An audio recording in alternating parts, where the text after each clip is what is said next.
jam habis zuhur, tepatnya jam 12:09. Alhamdulillah aku melahirkan anak yang kedua. Selamat ya. Terima kasih.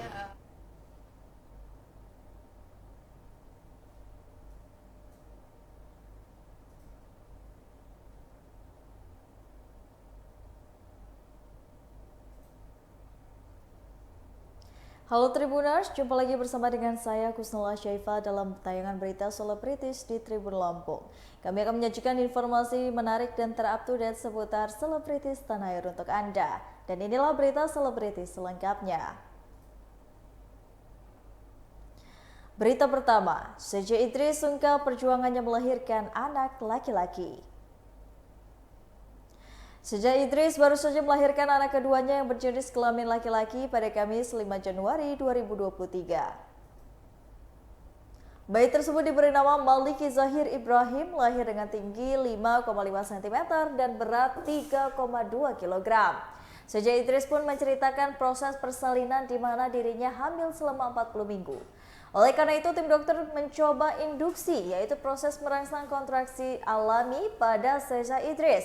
Namun proses rangsangan untuk kontraksi tersebut ternyata tidak berpengaruh apapun hingga membuat C.J. Idris merasa bosan dan memilih melakukan aktivitas. Kemudian di hari berikutnya, akhirnya C.J. Idris mengalami kontraksi dan merasa tidak kuat menahan sakit.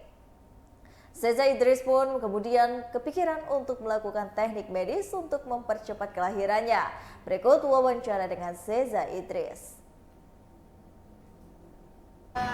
Tanggal 5 ya, tanggal 5 beberapa hari yang lalu aku bulan Januari jam habis zuhur, tepatnya jam 12:09. Alhamdulillah aku melahirkan anak yang kedua.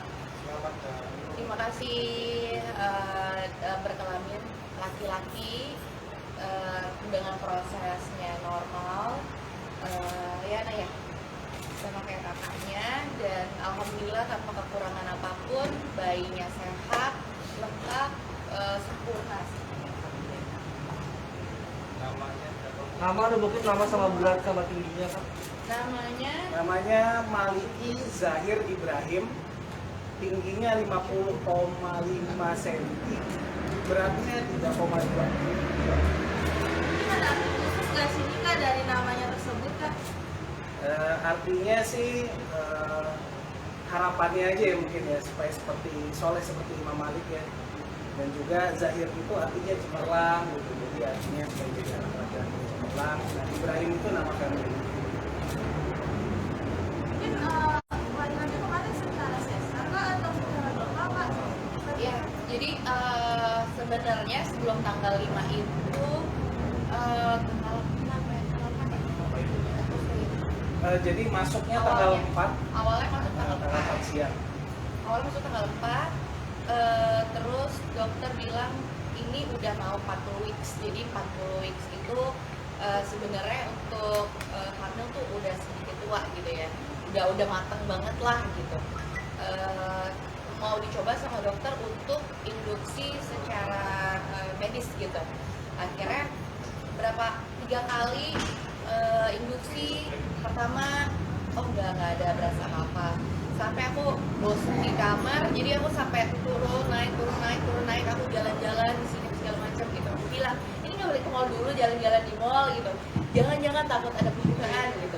Terus akhirnya ya udah, akhirnya kita jalan-jalan ke rumah sakit, jajan, nongkrong gitu, habisin waktu deh pokoknya. Terus induksi yang kedua, aku tuh udah kayaknya ini udah mulai ini, cuman belum gitu, masih belum, padahal udah dirangsang lagi untuk kontraksi yang kedua, itu juga masih belum berasa. Terus pas pada tanggal 5-nya aku ingat betul itu jam 1:30 tuh udah mulai berasa agak cepet-cepet, perut aku agak cepet-cepet. Terus jam 5 suster cek lagi, kasih induksi yang ketiga. Akhirnya jam 7 tuh udah mulai start, yang mulai kayak ada mulai pembukaan. Terus yang lebih berasanya sih itu di jam-jam 9:30 pagi, ya 9:30 udah mulai udah mulai tingkatannya tuh udah mulai sangat gak bisa aku tahan gitu. Tapi bener-bener puncaknya tuh kayaknya jam 11 ya, yang aku udah sangat nggak tahan gitu kan, karena aku inget kakakku pernah bilang, Dek, kalau misalnya memungkinkan untuk bilang sama dokter, kan zaman sekarang nih udah Masya Allah bagus banget gitu ya, ada yang namanya epidural sama ada yang namanya suntik ila. Jadi suntik ila itu bisa mengurangi rasa sakit, tapi di pembukaan tertentu. Jadi kayak misalkan kalau pembukaannya belum lengkap, belum pembukaannya sampai melewati 5, itu masih bisa. Tapi kalau udah mulai 5 ke depan, udah mulai fully pembukaan itu udah nggak bisa. Itu bener-bener udah kayak, aduh itu udah bener yang namanya hidup dan mati nahan sakit. Karena bener anak cowok itu, untuk cowok ya nih terutama ya, anak cowok itu sakit lah rasanya melahirkannya. Jadi bener-bener pas di waktu yang tepat pada dulu aku bilang sama suami aku, ya aku udah gak kuat, aku bilang gitu, udah bener-bener pinggang aku mau dicopot. Soalnya beda kalau anak perempuan waktu lahiran itu perut bawah, mungkin kalau yang perempuan kayak kita kayak mau menstruasi gitu sakitnya, tapi kalau laki-laki beda rasanya. Itu bener-bener kayak punggung kita, pinggang kita tuh kayak mau di drag gitu, bener-bener kayak wah aku bilang sama suamiku yang aku udah buat kayaknya kita cobain aja deh gitu. Saya kita tes gitu, masih bisa disuntik ila apa enggak.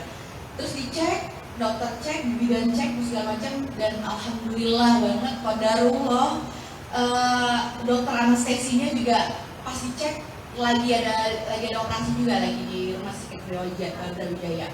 Jadi lagi ada di tempat, langsung padahal udah mau pulang gitu. Emang qadarullah rezeki aku banget Masya Allah. Langsung ke kamar aku udah langsung disuntik, walaupun ya pas mau disuntik itu masih berasa kontraksinya juga, aduh itu tuh bener-bener antara hidup dan mati itu yang namanya. Jadi ya alhamdulillah bisa. Berita selanjutnya, Indi Prince tak kenal lelah setiap hari menunggu Indra Bekti di depan ruang ICU. Presenter Indra Bekti dikabarkan sudah siuman setelah ditemukan pingsan di kamar mandi.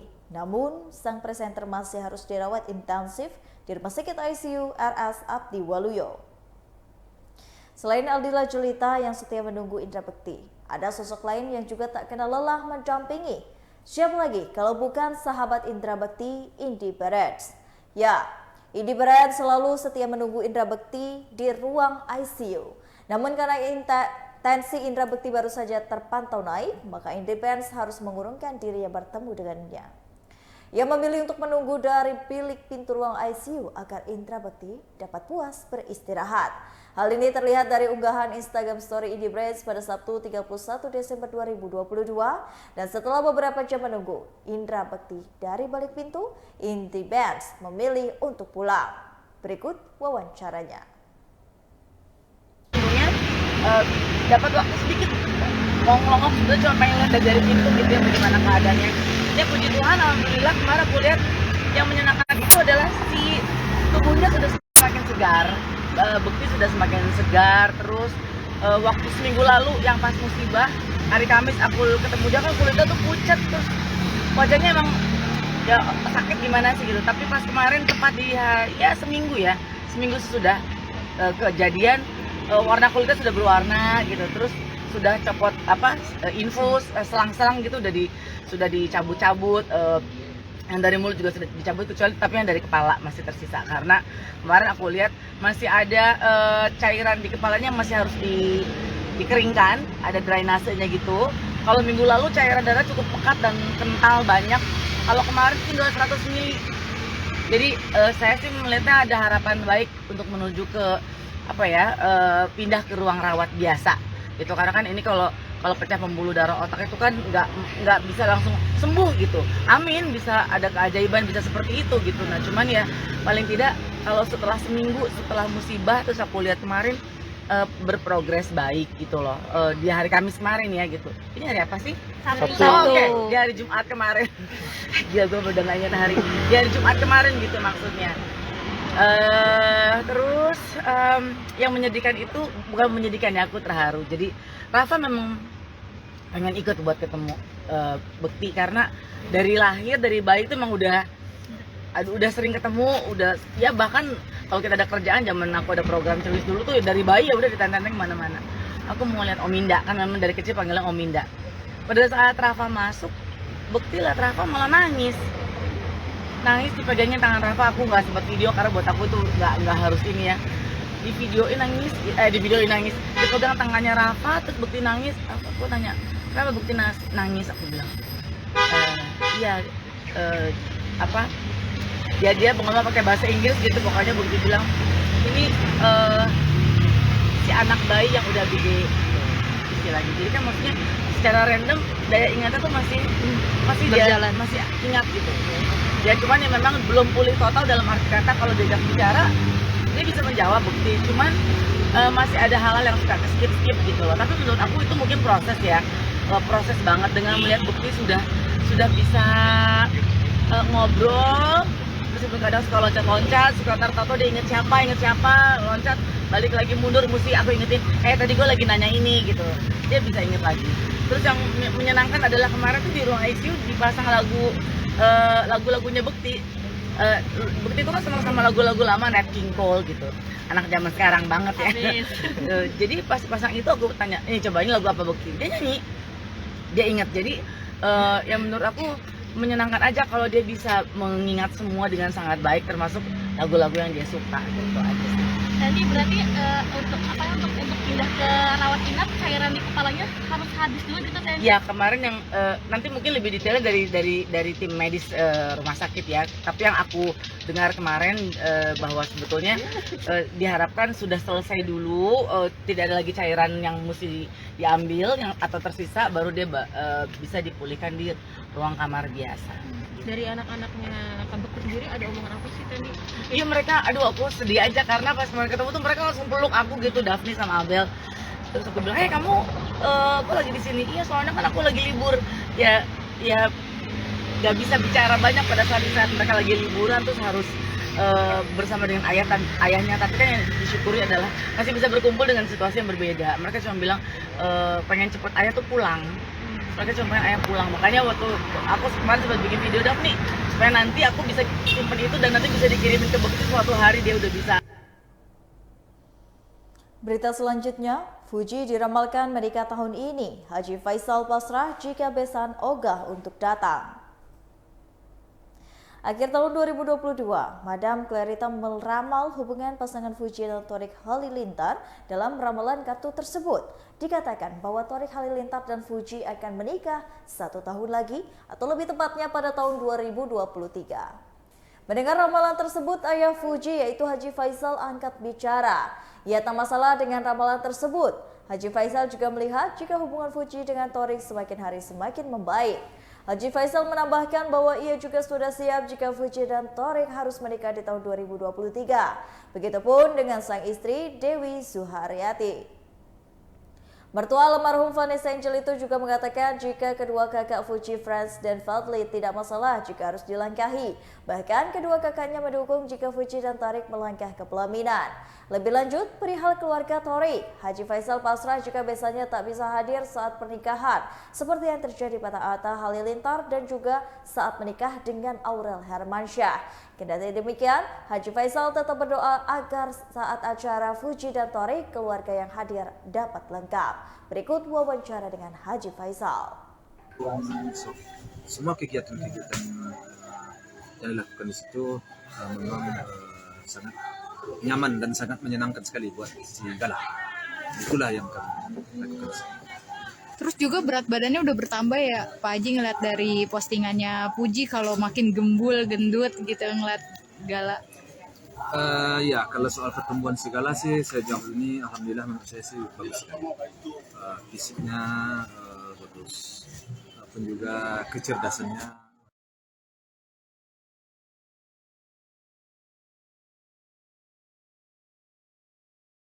Berita selanjutnya, Norma Risma datangi Hotman Paris. Begini tanggapan dari sang pengacara. Kisah Norma Risma yang diselingkuhi sang mantan suami beberapa waktu lalu memang sempat viral. Ya, kala itu Norma Risma muncul di konten YouTube milik Denny Sumargo dan mulai menceritakan kisah yang dialaminya, di mana sang mantan suami yang bernama Rozi Zai kala itu telah mengkhianatinya, yaitu dengan cara berselingkuh di belakang Norma Risma. Parahnya, Rosdi Zai merupakan berselingkuh dengan sang mertua atau dengan kata lain, main serong dengan ibu kandung Norma sendiri. Dalam pernyataan, Norma Risma mengatakan Rozi dan ibunya sempat digerebek warga setempat hingga pada akhirnya Norma memilih untuk bercerai. Sontak saja, usai kisah Norma Risma tersebut viral, netizen langsung menghujat Rozi dan ibu kandung Norma lantaran dianggap tega menyakiti dan membohongi Norma Risma selama ini. Namun usai kisah tersebut viral, Rosdi Zai mendadak berani muncul ke permukaan setelah pihaknya membantah tudingan Risma hingga berniat membawa ke jalur hukum. Bahkan Deddy Sumargo juga disebut akan dipolisikan oleh pihak Rozi. Menanggapi hal tersebut, Norma Risma pun tak mau tinggal diam. Ia langsung meminta bantuan hukum kepada pengacara kondang Hotman Paris. Melansir dari postingan salah satu akun gosip yang diunggah pada Sabtu, beredar cuplikan video saat Norma Risma ditemani Hotman Paris dan timnya untuk mengklarifikasi. Berikut wawancara Hotman Paris. Bapak pun sudah bisa tinggal sama ibunya. Nah, mengenai detail apa sebenarnya kejadian, saya tidak dalam posisi untuk menjelaskan, tapi ada surat pernyataan yang ditandatangani oleh kepala desa maupun oleh siapa? RT RW sama suaminya juga. Sama suaminya juga mengenai apa kejadian waktu ditemukan ada sesuatu di situ. Ya, tapi ngomong detail itu saya nggak mau ngomong. Ya, kalau mau ini ada nomornya si Norma. Nah, udah kasih kemarin kan? Tanya langsung ke dia. Perjanjiannya apa bang? Itu aja. Hah? Perjanjiannya apa? Katanya ada uang yang... Iya, kabarnya ada uang damai bang sebelum ini terjadi di Dia nggak bilang ada uang damai. Dia hanya bilang bahwa dia tidak mau membuat laporan polisi tentang dugaan karena dia tetap merasa bahwa itu adalah ibunya. Kan Norma kabarnya dilaporkan oleh mantan suaminya ini di Polda Banten bang. Saya dengar ada laporan polisi sekarang terhadap dia ada dugaan menyebarkan pencemaran nama baik atau apa itu, tapi masih belum pasti karena dia belum pernah dipanggil. Jadi saya bilang sama si Norma, kalau nanti benar kau dilaporkan polisi oleh suami atas beredarnya berita-berita tersebut, ya mungkin kau juga pergi laporan polisi. Kan nggak enak, cuma diserang melulu juga, ya kan gitu. Dia lagi mikir, ya, dia lagi mikir. Tapi mengenai detailnya antara enaknya pabrik atau produk pabrik, tanya dia deh. Fungsinya memang udah tahu. Dia tahu enaknya. Bang, adanya pemerasan datanya seperti apa bang? Iya. Dia nggak bicara pemerasan kemarin. Dia nggak bicara pemerasan. Tidak adanya bukti seperti apa bang? Apanya? Tidak adanya bukti ketika dia digerebek. Tanya kepala desa, ada surat yang ditandatangani pernyataan bersama. Jelaskan di situ kejadian. Berita terakhir datang dari Ajil Dito. Tak hanya didampingi, ia belajar pelafalan doa dari internet hingga media sosial dalam perankan tokoh agama. Ajil Dito kembali bermain di salah satu film horor garapan sutradara Monty Tiwa dengan judul Hidayah. Dalam film ini, Ajil diketahui berperan sebagai Bahari yang merupakan seorang mantan anak pesantren yang sempat masuk penjara dan menjauh dari kehidupan agamanya. Namun, Ajil yang pergi dari kampungnya itu harus kembali karena terjadi sesuatu di kampung halamannya yang berhubungan dengan karma. Memiliki karakter sebagai tokoh agama, Ajil mengaku bahwa dirinya di film tersebut benar-benar membacakan doa-doa seperti biasanya. Walau sudah sering membaca doa, Ajil menjelaskan jika masih ada banyak yang membantu dirinya dalam membacakan doa agar pelafalannya benar dan bagus. Namun tidak hanya mengandalkan pendamping, Ajil juga berusaha untuk belajar sendiri dengan sering mendengarkan bacaan di internet dan juga media sosial. Berikut wawancara dengan Ajil Dito. Agamanya jauh dari imannya, bahkan sempat lupa sama ajaran Allah dan kewajiban-kewajibannya sebagai seorang muslim. Berarti ini bisa dibilang jadi peran pertama lo sebagai tokoh agama? Enggak, sebelumnya udah pernah sih dapat peran jadi anak santri juga Tapi itu untuk web series. Tapi kalau ini di film ini baru pertama kali. Seberapa ustadz sih si Bahri ini buat lu peran itu? Sebenarnya di sini ustadz yang kalau kalian harap dari ustadz dari awal tuh sebenarnya enggak. Jadi ini sebenarnya film ini bukan hanya menceritakan tentang proses seorang Bahri yang memang dia melawan hal-hal mistis di Desa Mekarwangi, tapi di sini juga Bahri melawan dirinya sendiri gitu. Karena ya sebagai orang yang jauh dari kewajibannya sebagai seorang muslim yang sempat jauh, akhirnya Bahri ini dipaksa secara dipaksa dia harus bisa kembali lagi ke jalan Allah dan menunaikan semua kewajibannya gitu. Jadi di sini lebih ke gradasi antara Bahri yang dulunya sangat jauh sampai akhirnya dia bisa balik lagi ke ajaran Allah yang semestinya. Kira-kira ada bacaan apa gitu? Ya, bacaannya memang bacaan untuk mengusir jin-jin dan iblis, terus ya bacaan doa-doa seperti biasanya. Ada ini nggak sih, maksudnya kayak yang menjaga gitu biar nggak salah atau gimana? Iya, ada yang ngejaganya juga, dan selain ada yang ngejaga, ada yang ngejagain supaya pelafalannya benar, supaya tajwidnya benar. Gue juga beberapa kali sering dengerin YouTube atau Spotify soal tentang cara membaca ayatnya gitu, tentang salah, dan kalau di ayat Al-Quran kan kalau ada yang salah itu artinya juga berbeda akhirnya gitu kan. Itu sih memang harus diterapkan banget. Syutingnya di mana? Syutingnya di Ciwidey. Berapa hari? 2 minggu lebih? 16 hari. Tantangannya apa nih pas syuting? Tantangannya selama syuting itu tantangannya adalah cuaca.